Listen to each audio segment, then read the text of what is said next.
आज बायोलॉजी का third class है। इससे पहले हम लोग बायोलॉजी में बहुत सारे इंपॉर्टेंट क्वेश्चन को हम लोग सर्च किए थे, डिस्कस किए थे, जो एग्जाम और में डायरेक्ट देखने को मिलता है।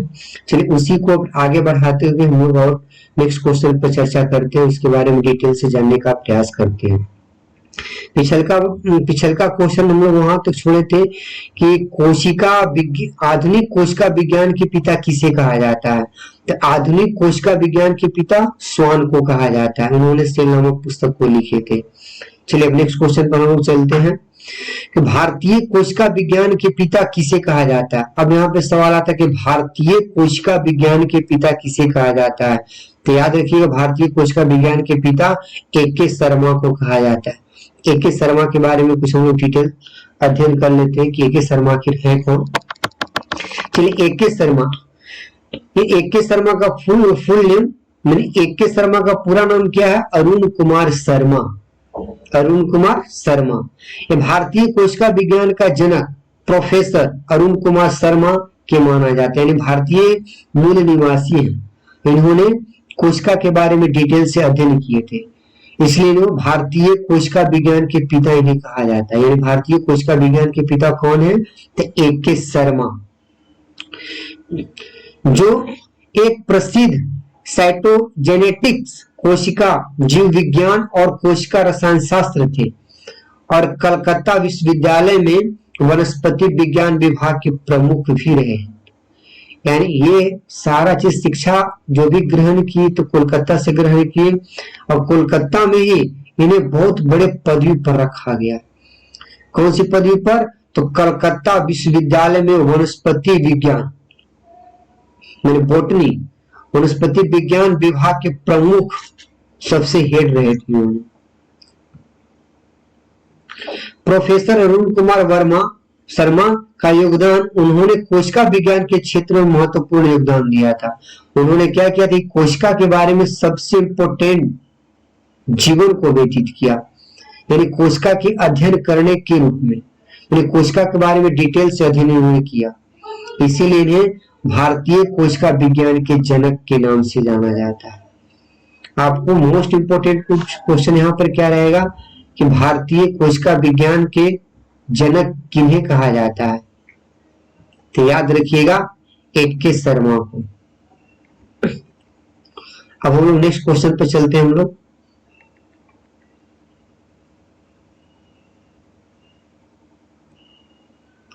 एक और क्वेश्चन आता है कि जैसे भारतीय कोशिका विज्ञान का मजबूती नींव रखने वाला व्यक्ति का क्या नाम है? यानी भारतीय कोशिका विज्ञान के मजबूती से नींव रखने वाला व्यक्ति का क्या नाम है? तो याद रखिए A.K. शर्मा। ये भी देखिए मोस्ट इंपोर्टेंट है, ये क्वेश्चन पे ध्यान दीजिएगा। चलिए अब हम इससे नेक्स्ट क्वेश्चन पर हम लोग आगे डिस्कस करते हैं। सेकेंड, अब हम लोग चलते हैं जो एनसीईआरटी का क्वेश्चन है, जो एग्जाम और में डायरेक्ट देखने को मिलता है। चलिए नेक्स्ट क्वेश्चन पर हम लोग चर्चा करते हैं कि सबसे छोटी कोशिका किस चीज की होती है। ये क्वेश्चन डायरेक्ट देखने को मिलता है कि सबसे छोटी कोशिका किस चीज की होती है। तो याद रखिएगा सबसे छोटी कोशिका माइक्रोप्लाज्मा पीपीएलओ की होती है। माइक्रोप्लाज्मा को पीपीएलओ कहा जाता है, याद रखिए। यानी पीपीएलओ फुल फॉर्म क्या है, यानी कि इसके बारे में कुछ हम लोग डिस्कस कर लेते हैं कि माइक्रोप्लाज्मा है क्या, उससे क्या हानि होता है, क्या आखिर माइक्रोप्लाज्मा क्या है। यानी सबसे छोटी कोशिका तो है, लेकिन उसके बारे में कुछ डिटेल से अध्ययन कर लेते हैं। माइक्रोप्लाज्मा सबसे छोटी कोशिका होती है। माइक्रोप्लाज्मा को पीपीएलओ प्लूरोनिमोनिया लाइक ऑर्गेनिज्म कहा जाता है। याद रखिए क्या कहा जाता है पीपीएलओ को? Full form pleuropneumonia like organism, इसका फुल फॉर्म हुआ। यानी प्लूरोनिमोनिया जैसे जीव भी कहा जाता है इसे, क्योंकि वे कोशिका भीति रहित जीवाणु, यानी कि इसमें कोशिका नहीं होता है, कोशिका भीति नहीं होता, यानी कोशिका तो खैर है ही, यानी सबसे छोटी कोशिका तो हमारा माइक्रोप्लाज्मा का है, लेकिन इसमें कोशिका भीति नहीं होता है। याद रखिएगा कोशिका भीति नहीं होता है, इसमें कोशिका भीति रहित होता है। और निमोनिया जैसे बीमारी से संबंधित है। जैसे हमारे ह्यूमन बॉडी में कभी कभी निमोनिया हो जाता है, तो निमोनिया किसके कारण होता है? तो पीपीएलओ, प्लूरोनिमोनिया।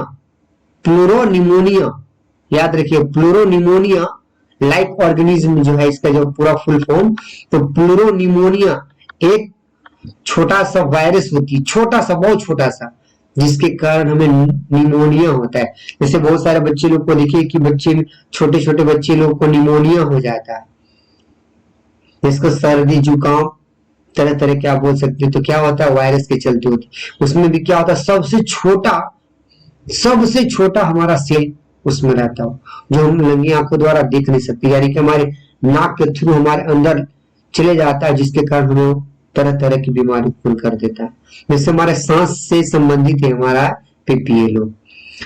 अब इसमें हम लोग आगे चलते हैं, इसमें क्या, इसको इसकी कोशिका भित्ति की अनुपस्थिति के कारण विश्व की सबसे छोटी कोशिका के रूप में इसे माना जाता है। यानी कि विश्व की सबसे छोटी कोशिका, यानी पृथ्वी पर की सबसे छोटी कोशिका क्या है? तो सबसे छोटी कोशिका माइक्रोप्लाज्मा का होती है। अब इसकी आकार देखा जाए तो सोचिए 0.1 माइक्रोमीटर, मतलब 0.1 माइक्रोमीटर, मतलब इतना छोटा कि जिसको हम लोग लंगी आंखों से तो दिखाई देगा ही नहीं, मतलब इतनी छोटा जिसको हम लोग कोई कल्पना भी नहीं कर सकते। इसका हमारा जो ऑर्गन्स जो है ना, इस चीज को भांप भी नहीं पाता, छान भी नहीं पाता, इतना छोटा होता है, यानी 0.1 माइक्रोमीटर। अभी कभी सवाल आएगा कि माइक्रोप्लाज्मा की आकार कितनी होती है, एक नंबर के सवाल आएगा कि माइक्रोप्लाज्मा की आकार कितनी होती है, तो याद रखिए माइक्रोप्लाज्मा की आकार 0.1 माइक्रोमीटर होती है। कितना? 0.1 माइक्रोमीटर होती है। अब हम देखिए हमारे शरीर में जब प्रवेश करता है तो तरह तरह के रोग उत्पन्न करता है। जैसे अगर हम लोग ह्यूमन बॉडी में भी देखते तो अलग अलग रोग उत्पन्न करता है। क्या रोग उत्पन्न करता है? तो निमोनिया। निमोनिया के नाम आप लोग सुने होंगे, बच्चे लोग को हो जाता है निमोनिया। देहाती लैंग्वेज में देखिएगा तो इसको सर्दी जुकाम का, तो बच्चे लोग को निमोनिया हो गया। तो निमोनिया इसी कारण होता है, पीपीएलओ के कारण। प्लूरोनिमोनिया जैसे जीव के कारण होता है, छोटा सा माइक्रो, एकदम छोटा सा जीव होता है जिसके कारण ये होता है।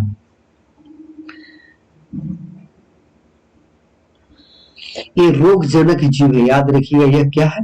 रोगजनक जीव है। जो मैंने कि शरीर में होती है, लेकिन ज्यादा विशेष, ज्यादा हानिप्रद भी नहीं करता है, छोटी छोटी सी जीव में होती रहती है और इसको इलाज करने के बाद ये अच्छी तरह से खत्म हो जाता है। अब देखिए इसका होने का लक्षण क्या है। जैसे हमारे शरीर में अगर पीपीएलओ हो गया, मैंने निमोनिया हो गया, तो आखिर उसका कारण क्या है? इसको लक्षण को लोग पहचान कैसे कर पाएंगे? निमोनिया जब होगी तो उसकी तो पहचान कर सकते हैं। जैसे किसके कारण होती है? तो पीपीएलओ के कारण। जब किसी भी व्यक्ति के शरीर में अगर निमोनिया हुआ तो उसका लक्षण जिसका कारण हम लोग पहचान कर सकते हैं। कैसे लक्षण को पहचान कर सकते हैं? लगातार खांसी होना। अगर किसी व्यक्ति को लगातार खांसी हो रहा तो समझ जाइए, बच्चे लोग को लगातार खांसी हो रहा तो समझ जाइए कि उसको निमोनिया हो गया है। हल्का बुखार होगा, हल्का सिर दर्द करेगा, थकान या कमजोरी होगा, सीने में दर्द होगा, सांस लेने में तकलीफ होगा, ये सब याद रखिए क्या निमोनिया का लक्षण है। किसके कारण होता है?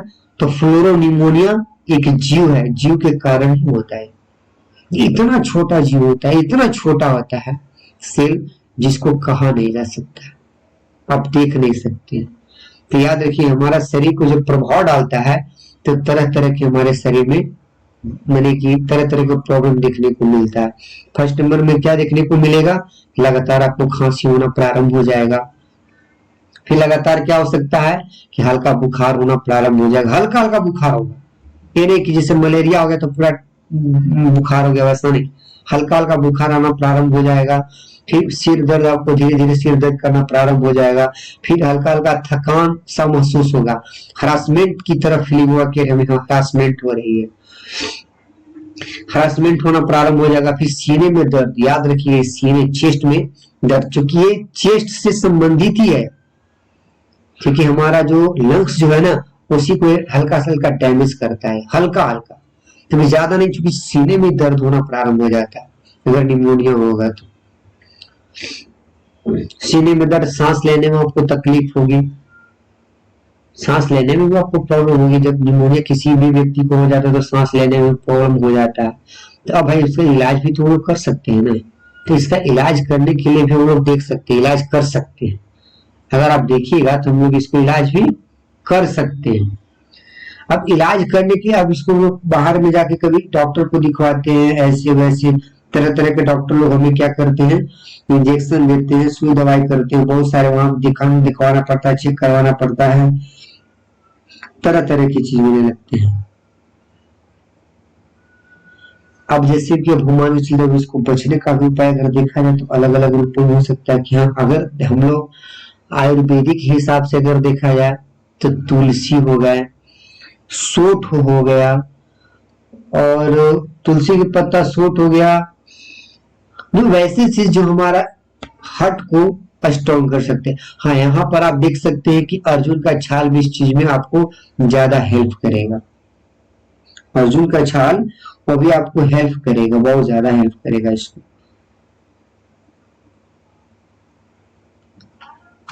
चलते हम लोग नेक्स्ट क्वेश्चन पर। तो याद रखिएगा एक इसकी, हाँ, एक क्वेश्चन आपको इससे पूछा जाता है कि इसकी आकार कितनी होती है, तो याद रखिएगा 0.1 माइक्रोमीटर। मैंने माइक्रोप्लाज्मा, मैंने सबसे छोटी कोशिका किस चीज की होती है, तो माइक्रोप्लाज्मा, मैंने सबसे छोटी कोशिका होती है, याद रखिएगा माइक्रोप्लाज्मा का। तो इसका कभी कभी एग्जाम में भी पूछ सकता है कि पीपीएलओ का फुल फॉर्म क्या होता है, पीपीएलओ का फुल फॉर्म क्या होता है, एग्जाम में देखने को मिलता है, एनसीईआरटी क्वेश्चन है।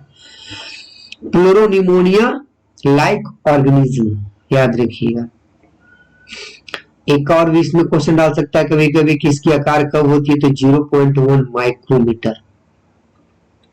चलो हम लोग नेक्स्ट क्वेश्चन पे चलते हैं, हम लोग डिस्कस करते हैं कि अब जब सबसे छोटी कोशिका के बारे में जब जानकारी हो गई तो सबसे बड़ी कोशिका के बारे में तो जानकारी होना जरूरी है। तो सबसे बड़ी कोशिका शुतुरमुर्ग के अंडा होता है, याद रखिएगा, ऑस्ट्रिच एग, यानी कि शुतुरमुर्ग का अंडा देखे होंगे आप लोग, तो उसे हाथ में भी आप उठाकर देख सकते हैं। शुतुरमुर्ग का अंडा एक हथेली से बड़ा दिखाई पड़ेगा आपको, एक हथेली से बड़ा दिखाई पड़ेगा जब शुतुरमुर्ग के अंडा को जब देखिएगा। तो शुतुरमुर्ग का अंडा औसतन लगभग 15 सेंटीमीटर लंबा होता है और 13 सेंटीमीटर चौड़ा, मतलब एक हथेली से बड़ा।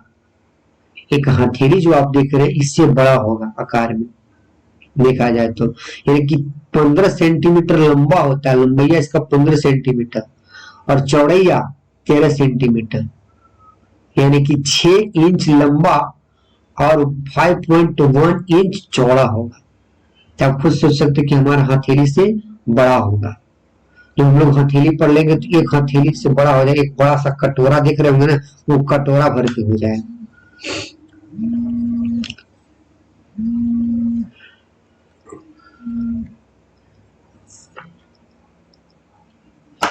चलिए इसमें और आगे हम लोग देखते हैं।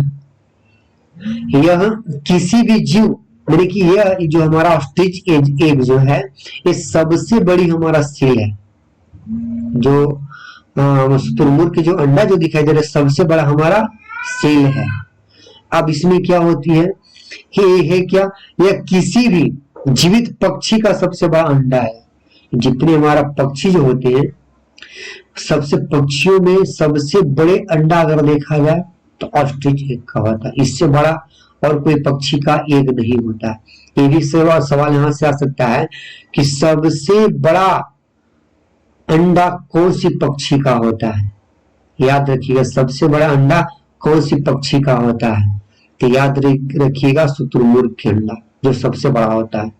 और इसका अगर वजन के हिसाब से देखा जाए तो 3 पाउंड, लगभग 1.4 केजी, 1.5 किलो, लगभग मान के चलिए आप 1.5 किलो इसको आप लोग देख सकते हैं। वजन कीजिएगा तो लगभग 1.5 किलो के होगा एक शुतुरमुर्ग का अंडा लगभग। अब यहाँ पे देखा जाए कि छोटा सा अगर मुर्गी की तुलना कीजिएगा तो 24 मुर्गी के अंडे के बराबर एक ऑस्ट्रिच एग होगा। तो 24 को मुर्गी के अंडा को मिला लीजिए, एक मुर्गी के 24 अंडा, 24 अंडा को एक जगह रख लीजिए और एक शुतुरमुर्ग के अंडा को एक जगह रख लीजिए, दोनों को सेम होगा, दोनों का वेट किया है तो सेम वेट होगा, याद रखिएगा। अब इससे आगे हम लोग चलते हैं, नेक्स्ट क्वेश्चन पर चर्चा करते हैं। इसी क्वेश्चन में सब पूछते रहता है, याद रखिएगा कि ऑस्ट्रिच एग जो है, शुतुरमुर्ग के अंडा का वजन कितना होता है। तो भी यहाँ से भी जो इंपॉर्टेंट क्वेश्चन है, इस क्वेश्चन को आप देख सकते हैं। जो ऑस्ट्रिच एग जो है, यहाँ ये जो क्वेश्चन जो है ये बहुत इंपॉर्टेंट है कि इसका अगर वजन अगर पूछा जाए तो 3 पाउंड बताइएगा। अगर पाउंड में पूछेगा तो 3 पाउंड, और नहीं तो अगर इसका देखा जाए अगर वजन में तो 1.4 किलोग्राम होता है। अब चलिए हम लोग नेक्स्ट क्वेश्चन पर चर्चा करते हैं। और इसमें भी पूछेगा कि एक शुतुरमुर्ग के अंडा कितने मुर्गी में एक मुर्गी के कितने अंडा के बराबर एक शुतुरमुर्ग के अंडा होता है। तो लगभग 24 एग ऑफ एन। चलिए अब नेक्स्ट क्वेश्चन पर हम लोग चर्चा करते हैं। जो देखिए इंपॉर्टेंट क्वेश्चन, उस क्वेश्चन पर हम लोग चर्चा कर रहे हैं जो एग्जाम में डायरेक्ट देखने को मिलता है, ये सब एनसीईआरटी कंटेंट है। चलिए नेक्स्ट क्वेश्चन पर हम लोग चर्चा करते हैं कि सबसे लंबी कोशिका तंत्र नर्वस सिस्टम या स्नायु कोशिका की होती है। यानी कि हमारा शरीर में सबसे बड़ी कोशिका तंत्र किस चीज का होता है। तो नर्वस सिस्टम। नर्वस सिस्टम कहने का मतलब पूरा शरीर का इंफॉर्मेशन, मैंने पूरा शरीर का इंफॉर्मेशन को एकत्रित करता हूं। यानी हमारे शरीर में एक तरीका से जाल की तरह फैला हुआ है। किस तरह फैला हुआ, तो जाल की तरह। हमारा पूरा शरीर में देखा जाए कि एक नर्वस सिस्टम एक जाल की तरह फैला हुआ, ऊपर हेड से लेकर नीचे पैर तक, यानी जाली जाली लेकर पूरा फैला हुआ। तो क्या होता है, हमारा शरीर के पल पल की सूचना हमारा ब्रेन को देता हो। अगर कहीं किसी के पैर में अगर हल्का सा कांटी भी चुभ जाता है तो तुरंत उसका इंफॉर्मेशन हमारा ब्रेन को मिल जाता है। किसके थ्रू मिलता है, तो नर्वस सिस्टम के थ्रू। अगर नर्वस सिस्टम किसी का खराब हुआ तो गड़बड़ हो गया, यानी तंत्रिका तंत्र ही खराब होगा तो दिक्कत हो जाएगा। इसलिए हमारा किसी भी व्यक्ति को देखे होंगे, किसी व्यक्ति को पैरालिसिस हो जाता है, यानी लंका मार देता है, तो वहां से वहां का तंत्रिका कोशिका ही डैमेज हो जाता है, वहां का तंत्रिका कोशिका ही डैमेज हो जाता है, जो जिसका कोई इंफॉर्मेशन हमारा ब्रेन तक नहीं पहुंच पाता है। तो याद रखिएगा। यानी अब क्या क्वेश्चन आपसे पूछ सकता है कि सबसे लंबी तंत्रिका तंत्र किस चीज की होती है, तो नर्वस सिस्टम को, जिसकी लंबाई हम लोग माप नहीं सकते, जो पूरा हमारे बॉडी में फैला हुआ रहता है, इसकी कोई फिक्स लेंथ नहीं होता है। हाँ, ये आपसे पूछेगा सवाल तो इसमें आप जवाब दे सकते हैं कि सबसे लंबी कोशिका किस चीज की होती है, तो नर्वस सिस्टम स्नायु कोशिका की होती है, जो ऊपर से हेड से लेकर नीचे तक रहता है, जिससे हमारा बैकबोन में भी देखिएगा बहुत सारा। हाँ, इसमें भी याद रखिएगा, ये बहुत नर्वस सिस्टम अगर डैमेज हुआ तो बहुत हानि होंगे। फिर नेक्स्ट क्वेश्चन पर हम लोग चर्चा करते हैं कि सब मानव में सबसे बड़ी कोशिका किस चीज की होती है। अगर मानव में देखा जाए, जैसे हमारा मानव जाति में देखा जाए तो मेल और फीमेल दोनों आते हैं, तो सबसे बड़ी अगर कोशिका की बात की जाए, अगर ह्यूमन बॉडी में, अगर ह्यूमन बॉडी की अगर बात आ गई कि सबसे बड़ी कोशिका, अगर पूरा अगर ऑल इन ऑल पूछ देगा सर्वे सर्वम पूरा चीज में, तो सबसे बड़ी अगर सेल पूछ देगा तो शुतुरमुर्ग के अंडा बताइएगा, और सबसे छोटा पूछ देगा तो माइक्रोप्लाज्मा पीपीएलओ। अब पूछ देगा, सवाल आपसे कर सकता है कि ह्यूमन बॉडी में सबसे बड़ी कोशिका कहाँ की होती है, किस चीज की होती है ह्यूमन बॉडी में। तो सबसे बड़ी कोशिका होती है किस चीज की, ओवम, अंडाणु। ये फीमेल में पाया जाता है, या फीमेल में पाया जाता है ओवम। अब सबसे छोटी अगर पूछ देगा तो ह्यूमन बॉडी में ही मेल में पाया जाने वाला स्पर्म, यानी स्पर्म और ओवम जब दोनों आपस में जब मिलते तो फर्टिलाइजेशन होता है, तो वहां पे एक जाइगोट का निर्माण होता है। तो जब जाइगोट का जब निर्माण होता है तो वही सबसे पहला सेल है। अगर आपसे पूछेगा कि सबसे पहला सेल कौन है, उसका क्या नाम है, तो याद रखिएगा सबसे पहला सेल जाइगोट को कहा जाता है। जब ओवम और स्पर्म जब दोनों को जब आपस में निषेचन की क्रिया होती है तो वहां पर निषेचन के तत्पश्चात तत्पश्चात हमें जाइगोट का निर्माण होता है। जैसे ही जाइगोट जो बनता है तो एक सेल बन गया वो, वही सेल डिवीजन हुआ हमारा सेल आगे डिवीजन हुआ बहुत सारा चीज कैसे बन जाता है, हमारा बॉडी वॉडी सब सारा चीज बन जाता है। उसके बारे में लोग डिटेल से आगे चर्चा करेंगे, लेकिन अभी फिलहाल हम लोग इस चीज पे चर्चा करेंगे, समझेंगे। जो एग्जाम वार में जो आता है क्वेश्चन वो क्या आता है कि मानव में सबसे बड़ी कोशिका किस चीज की होती है, तो याद रखिएगा ओवम, याद रखिएगा ओवम, यानी मानव में सबसे बड़ी कोशिका किस चीज की होती है, तो ओवम का।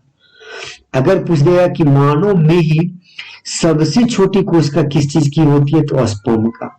ये सब क्वेश्चन एग्जाम हॉल में पूछा गया है, इसलिए सभी एनसीईआरटी का हर इंपॉर्टेंट कंटेंट आप लोग को छांट छांट के लाया जाता है कि अगर ये चैप्टर, अगर ये जो भी मैं लाइव क्वेश्चन बता रहा हूँ, जो भी मैं यूट्यूब पर अपलोड कर रहा हूँ, ये सब अगर जो स्टूडेंट लोग अगर एक बार देख लिया तो एग्जाम वाले में बहुत हेल्प मिलेगी, क्योंकि बहुत सारे क्वेश्चन को इंक्लूड किया गया जो एग्जाम वाले में डायरेक्ट देखने को मिलता है।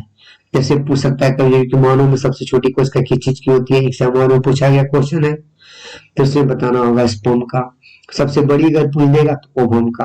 नहीं तो बहुत सारे स्टूडेंट लोग कंफ्यूज रहते हैं कि सबसे बड़ी अगर सेल कहेगा तो शुतुरमुर्ग के अंडा, सबसे छोटा कहेगा तो माइक्रोप्लाज्मा पेपियलो, लेकिन ह्यूमन बॉडी में पूछ देगा तो वहीं पे लिखने को डाउट हो जाता है।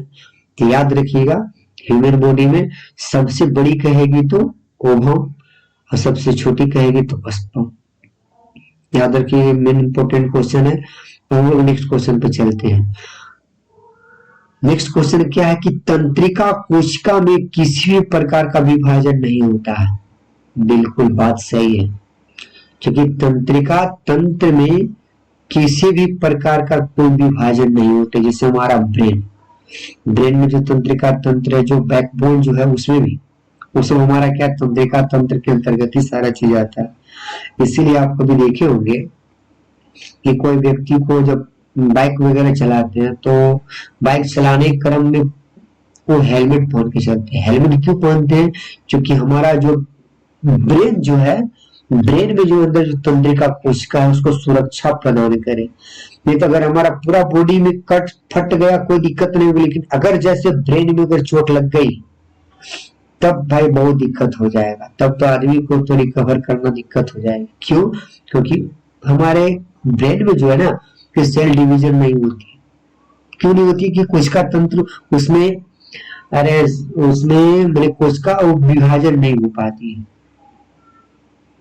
सेंट्रोसोम उसमें नहीं पाया जाता है, जिसके कारण विभाजन नहीं होगा, और नहीं होगा तो कोई भी चीज क्षतिग्रस्त चीज को हम लोग रिकवर नहीं कर पाएंगे। अतः याद रखिएगा कि बाइक चलाने के दौरान मैंने हेलमेट पहन के चलना अति आवश्यक है। याद रखिएगा तंत्रिका कोशिका में किसी प्रकार का विभाजन नहीं होती, अतः यह क्षतिग्रस्त कोशिका को ठीक नहीं किया जा सकता है। इसी कारण सर में चोट लगने से शीघ्र ही व्यक्ति की मृत्यु हो जाती है। याद रखिएगा ये बहुत इंपॉर्टेंट फैक्ट है। आदमी लोग मर जाता है ना, देखिए उनकी जब कपार में चोट लगा आदमी का सीधे डेथ हो जाता है। क्यों? क्योंकि इतना जल्दी रिकवर नहीं हो पाता हो। अब देखिए नेक्स्ट क्वेश्चन हम लोग चलते हैं, यहां से आता है क्वेश्चन एग्जाम हॉल में। अब नेक्स्ट क्वेश्चन पर हम लोग चर्चा करते हैं कि सबसे तेज गति से कोशिका विभाजन कहाँ की होती है। हमारे बॉडी में भी होगा नहीं, मेरी कहीं है कि आपको होगा ही नहीं, कहीं की सेल डिवीजन होगा ही नहीं, सेल बनेगा ही नहीं, तो कहीं के हमारा शरीर में ऐसा भी कि सेल इतना तीव्र गति से बनता है कि तुरंत रिकवरी हो जाता है, तुरंत रिकवरी हो जाता है। जैसे कि हमारा तेज गति से रिकवरी कहाँ होगा? तो लिवर में। लिवर में अगर कोई चाकू ही मार दिया आपको तो आराम से बचने की चांस रहेगा, तुरंत रिकवर हो जाएगा। कम से कम 1 से 2 सप्ताह तक आपको रिकवर कर लेगा। अगर किसी व्यक्ति को आप देखिए कि जब ऑपरेशन जब भी होता है ना, किसी लेडीज लोग को ऑपरेशन भी देखी होंगी, जब होता है तो उस क्रम में जब वहां पे जब हल्का सा फड़ता है तो अंदर सब सारा चीज ऑपरेशन करके निकाल लेने के बाद एक तरीका से ऊपर टाका देकर सी लेने के बाद भी क्या होता है कि कम से कम 1 सप्ताह का समय लेता हूँ। 1 सप्ताह बाद ही हॉस्पिटल से छुट्टी करने का आदेश देता हूँ, क्योंकि 1 सप्ताह में लगभग रिकवर कर जाता हूँ। इसलिए आपको वहां से छुट्टी मिलती है 1 सप्ताह बाद। तो याद रखिएगा, मैंने सबसे हमारा शरीर में सबसे ज्यादा रिकवर कहाँ होती है, तो लीवर में, जिगर, यकृत में होता है। यह अपने क्षतिग्रस्त कोशिकाओं को स्वतः ठीक कर लेती है। सोच लीजिए, ये अपने आप से ठीक कर लेता है, खाली किसी को चक्कू मार के छोड़ दिए बस। याद रखिएगा, लीवर में मारिएगा, अगर इधर उधर मार दिएगा तो उसका तो गड़बड़ स्थिति हो जाएगा। तो इसलिए याद रखिए कि लीवर में अगर उसे किया जाए तो कोई दिक्कत नहीं, रिकवर हो जाता है, कोई दिक्कत नहीं होगा। तो बचने की चांस लगभग 90% रहता है। अगर इधर उधर चला गया तो फिर तो दिक्कत हो जाएगी। इसलिए सबसे याद रखिए, सबसे तीव्र गति से रिकवर करने वाला कहाँ होती है, लीवर में। ये सबसे इम्पोर्टेंट, ये भी इम्पोर्टेंट क्वेश्चन है जो एग्जाम हॉल में देखने को मिलता है, याद रखिएगा।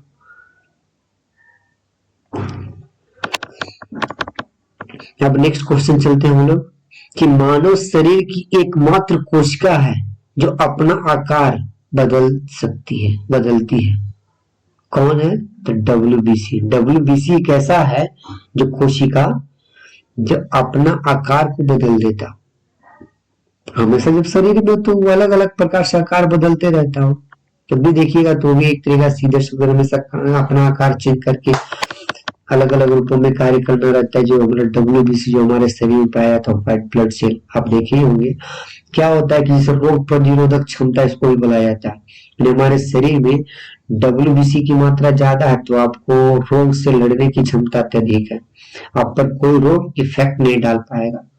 डब्ल्यूबीसी की मात्रा अगर कम होगी तो रोग इफेक्ट डालेगा, तरह तरह की बीमारी हो सकता है। लेकिन याद रखिए, किसी भी चीज को जैसे कोई कहता है कि ह्यूमिनिटी, आपके शरीर की इम्यूनिटी बहुत स्ट्रॉन्ग नहीं है, दिक्कत है, इसका मतलब समझिए कि डब्ल्यूबीसी की मात्रा कम है, व्हाइट ब्लड सेल की मात्रा कम है, आपके शरीर में रोग प्रतिरोधक क्षमता की मात्रा कम है।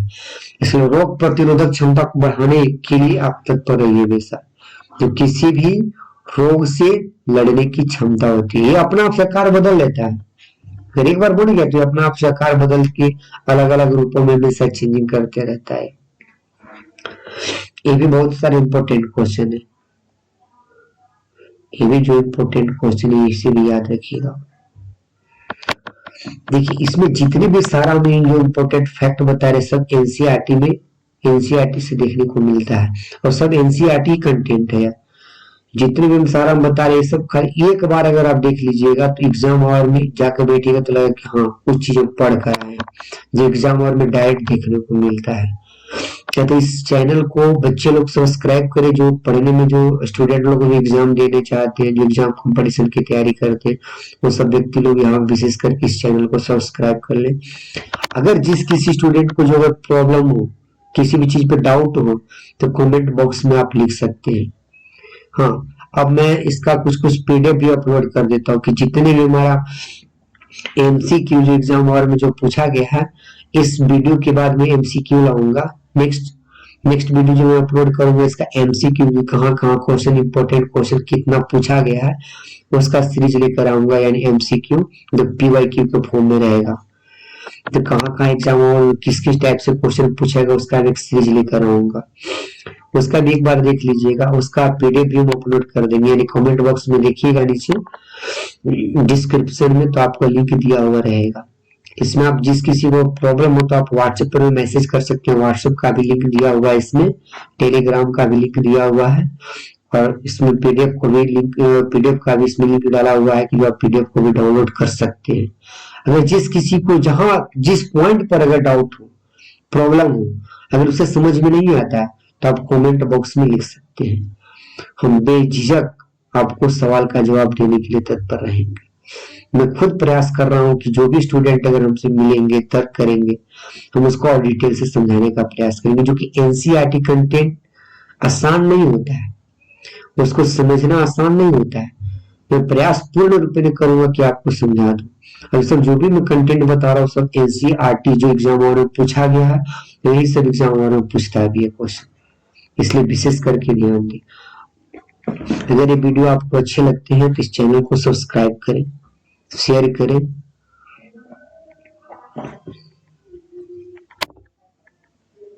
अब नेक्स्ट जो वीडियो अपलोड किया जाएगा जो एमसीक्यू का, जिसमें लगभग 15 क्वेश्चन रहेंगे या 20 क्वेश्चन रहेंगे, जो एग्जाम और में पूछा हुआ क्वेश्चन रहेंगे।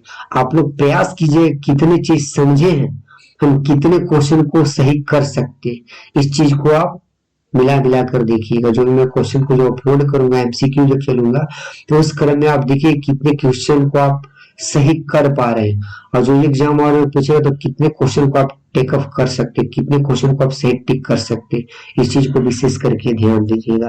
तो नेक्स्ट जो वीडियो मैं अपलोड करूंगा वो एमसीक्यू का होगा, तो एनसीईआरटी से रहेगा वो, और वो भी रहेगा जो एग्जाम और में जो पूछा गया है। मैं अलग से क्वेश्चन को अपलोड नहीं करता हूँ, जो एग्जाम और में पूछा गया क्वेश्चन मैं उसी को अपलोड करता हूँ। तो जो भी स्टूडेंट हैं वो विशेष करके इस चैनल पे ध्यान दें, पढ़े। सिर्फ आधा घंटा 15-20 मिनट अगर समय निकाल कर देखा जाए तो जितने भी टॉपिक रहेगा मैं उसके बारे में डिटेल से चर्चा करने का प्रयास करता हूँ। अगर जिस किसी को डाउट हो तो बेझिझक आप हमसे पूछ सकते हैं, कमेंट बॉक्स में मैसेज कर सकते हैं, या हमारे व्हाट्सएप पर भी आप मैसेज कर सकते हैं, जो वो उस चीज उस टॉपिक के बारे में डिटेल से बता सकते हैं। चलिए ठीक है, अब नेक्स्ट वीडियो में अपलोड करूंगा जिसमें एमसीक्यू रहेगा। आप प्रयास कीजिएगा उस एमसीक्यू को खुद से लगाने का प्रयास कीजिए कि मैं उस एमसीक्यू में कितने क्वेश्चन को मैं सही कर पा रहा हूँ, कितनी चीज मैं सीख पाया हूँ, कि आज पढ़ने के बाद कितने चीज को आप समझ पाए, कितनी चीज आपके माइंड पर है, कितनी चीज आप याद किए हैं। ये चीज को समझिएगा। जब एमसीक्यू जब हम आपको अपलोड करेंगे तो उसमें मिला मिला के देखिए कितने क्वेश्चन को मैं कर सकता हूँ। अगर आपको पीडीएफ डाउनलोड करना होगा तो कमेंट यानी कि डिस्क्रिप्शन में दिया हुआ रहेगा लिंक, उससे आप पीडीएफ को डाउनलोड कर सकते हैं। Okay, next